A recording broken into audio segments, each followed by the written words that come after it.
Max Broker, we're the ones you can trust, yeah, we're the real deal. TD Max Broker, your trading dreams will fill. No need to search, cause we're the ones to choose. TD Max Broker. Oke, selamat datang di Dynamics Trading Room. Saya Vincent. Hari ini kita akan membahas salah satu aspek paling krusial dalam trading, yaitu memilih time frame yang tepat.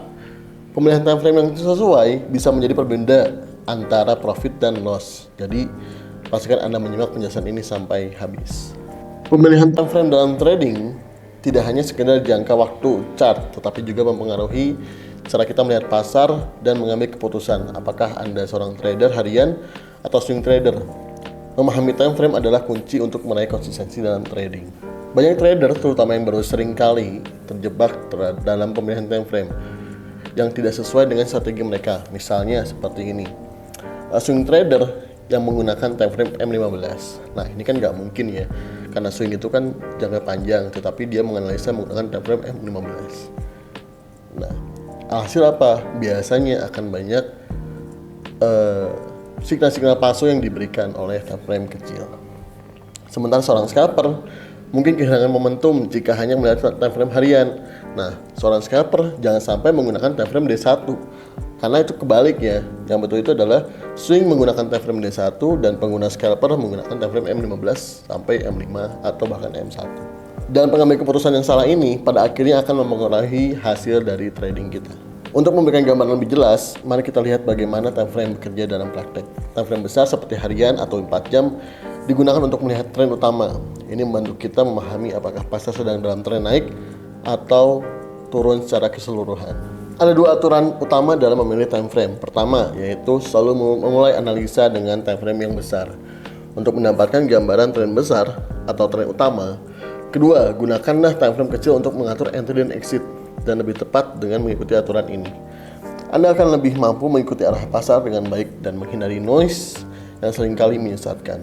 Selain memilih time frame yang tepat, manajemen risiko tetap menjadi komponen penting yang tidak boleh diabaikan. Ketika Anda menggunakan time frame besar, pastikan stop loss dan take profit Anda disesuaikan dengan volatilitas pada time frame tersebut.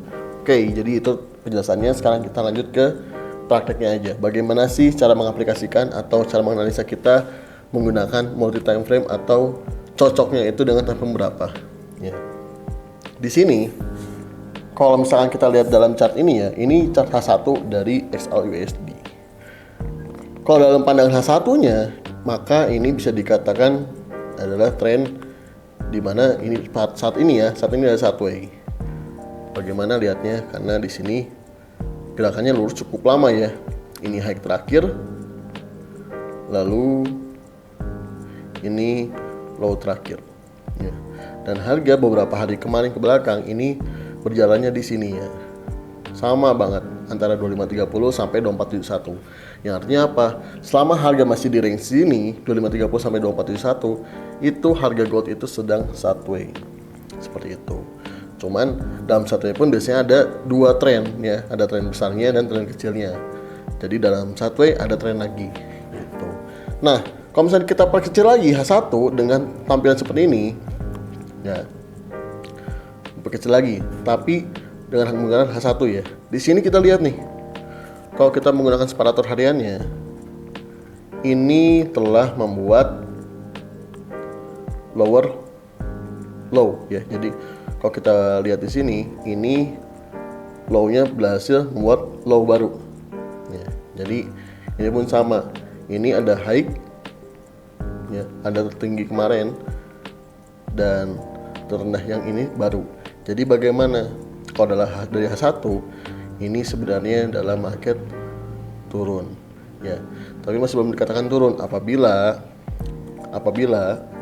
harga masih belum membuat dua lower low ya.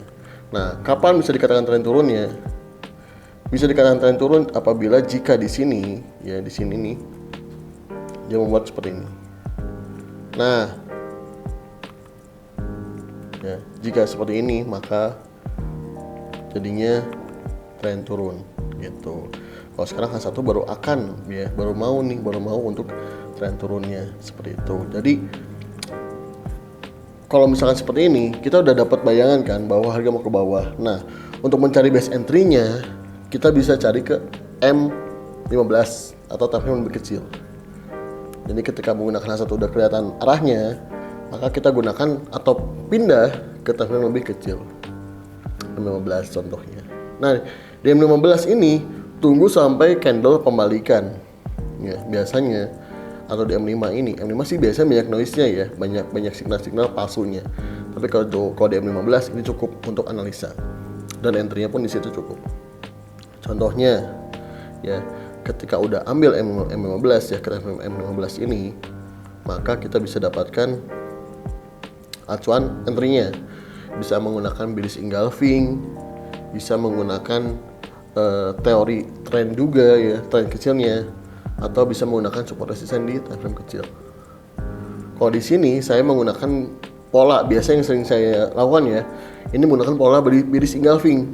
Contohnya bearish engulfing seperti apa? Seperti ini ya. Dua candle ini, satu hijau satu merah, ini biasanya bearish engulfing. Ya.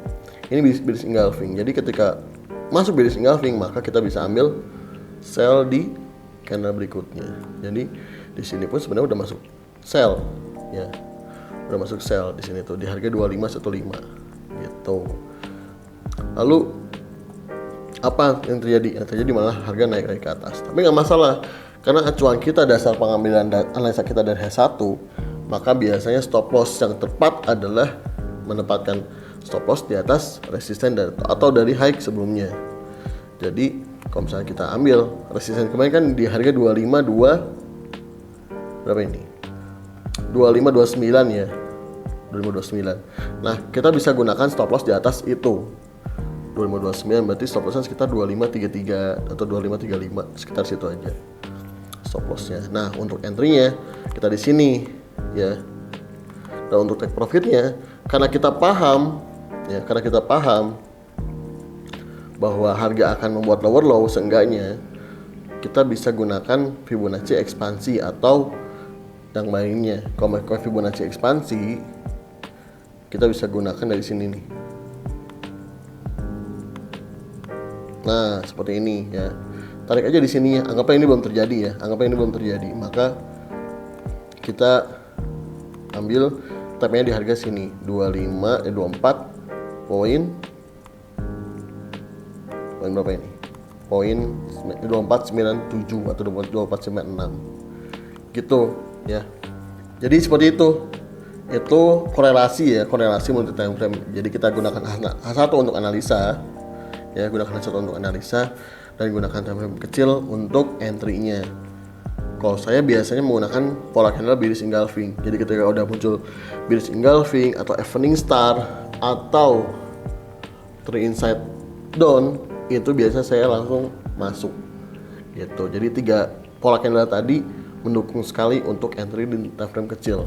Kenapa? Karena probabilitas dari akurasi dari signal candle tadi itu cukup tinggi dibandingkan candle yang lainnya, seperti itu ya. Nah, biasanya ada juga nih yang bingung menggunakan time frame. Kalau untuk swing harus time frame berapa ya? Atau misalkan harus harus menggunakan weekly atau D1 atau H4 ya. Kalau misalnya untuk swing atau jangka panjang atau long term, D1 pun cukup untuk basic analisanya ya. Untuk dasar analisanya D1 cukup, atau bahkan H4 weekly ya. Weekly pun cukup bagus. Jadi dari monthly ke monthly kebesaran. Tapi biasanya nggak banyak orang juga yang menggunakan monthly ya. Tapi buat saya untuk misalkan long term itu tetap kebesaran monthly itu. Kenapa? Karena ketika kita menggunakan monthly, maka kita juga harus menunggu candle bulanannya. Untuk apa? Untuk ambil exit entry-nya. Ya contohnya di bulannya di sini bagus ya, turun bawah. Nah, ternyata candle di sini dia nggak melanjutkan penurunannya, tapi dia malah balik ke atas. Nah, ini kan nunggu sebulan lama tuh, dan apa hasilnya? Jarak stop loss pun akan besar gitu. Jadi kalau menurut saya pribadi dengan gaya trading saya lebih cocok ke intraday. Kalau intraday biasa dari H1 aja, H1 H4 ya. H1 H4 cukup. Kalau dari D1 biasanya ke long term ya. Nah, kalau dari long term biasanya untuk acuannya D1, maka pengambilan trend pun dia dari D1. Untuk entry-nya di berapa kalau long term? Apakah bisa H4 atau H1 atau M15? Nah, kalau untuk long term biasanya para trader itu akan menunggu momentumnya ya. Contohnya kayak gini. Ketika udah nyampe supportnya ya, saya ingin buy gold di harga 2475. Contohnya ya di sini nih. Di 2475 saya pengen buy gold. Kenapa buy gold di 2475? Karena kalau kita lihat di sini ini ada tembusan ke atas ya, ada breakout ke atas. Maka saya ingin buy di 2475. Di sini nih. Ya, akan buy di 2475. Nah, ini yang membuat acuannya apa? Ini breakout ya. Ini resistance terakhir, high terakhir, bener kan? Ini resistance, ini breakout, dan ini buy limit-nya 2475. Nah, ketika harga mau menyentuh 2475, ketika sudah sampai supportnya ya 2475, maka biasanya ada yang pasang buy limit, ada juga orang yang menunggu gitu. Maksudnya menunggu harga di reaksi harga di 2475-nya nih. DM15-nya kita cek apakah ada candle pembalikan. Nah, ini ya. Kalau kita lihat nih pada saat harga ke bawah, ini ada candle pembalikan. Shadownya cukup panjang. Ada double. Kalau di M5-nya biasanya ini double bottom jadinya ya. Nih kan. Betul kan? Jadinya kalau misalkan di M5-nya, maka ini akan menjadi double bottom. Ya, nah di sini nih. Gitu ya. Nah di sini nih, tuan. Dia ada masuk bawah, jadi doji nih. Dia naik ke atas, ini jadinya jadi morning star ya. Jadi karena morning star tuh DM5-nya tuh bagus banget kan. Ini ada panjangnya. Lalu di sini ada shadow bawah ya, jadi ada candle naik. Nah, ini kuat banget nih. Biasanya kayak gitu. Buat stop loss-nya bisa gunakan taruh di bawah ini. Gitu ya. Jadi ketika menggunakan time frame besar, maka akan menemukan support resistance yang lebih kuat lagi. Tapi apa?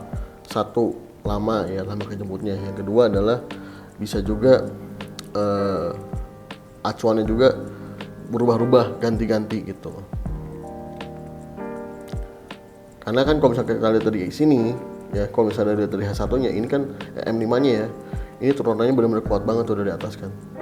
Tas turun gitu. Jadi kalau misalnya time frame H1 M15 M30 dia time turun, tapi kembali lagi ya ke basicnya, bahwa time frame besar itu lebih kuat dibandingkan time frame yang lebih kecil.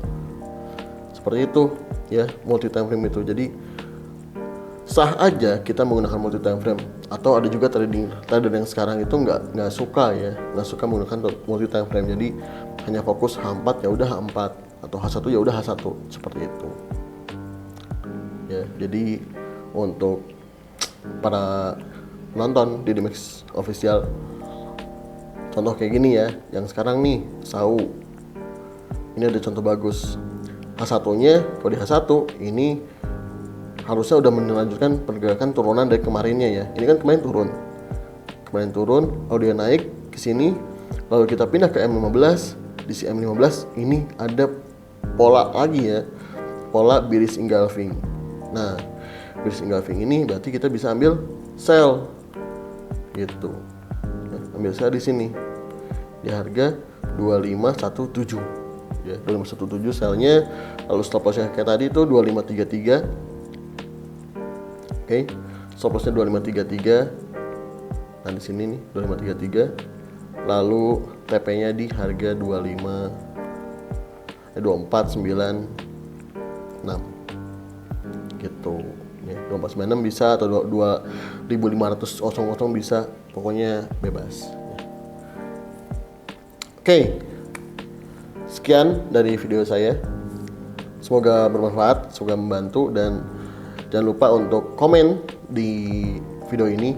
Bisa request kok. Kalau request misalkan mau ditanya materi apa atau minta pembahasan teknik apa, itu boleh banget request di video ini. Jadi kedepannya kita akan sesuai mengikuti kebutuhan dari Bapak Ibu. Ya. Saya Vincent, terima kasih untuk semuanya. Jangan lupa untuk like, subscribe dan notifikasinya nyalain biar video-video terbaru dari kita nggak ketinggalan untuk nontonnya. Sampai ketemu dan happy trading. Bye-bye.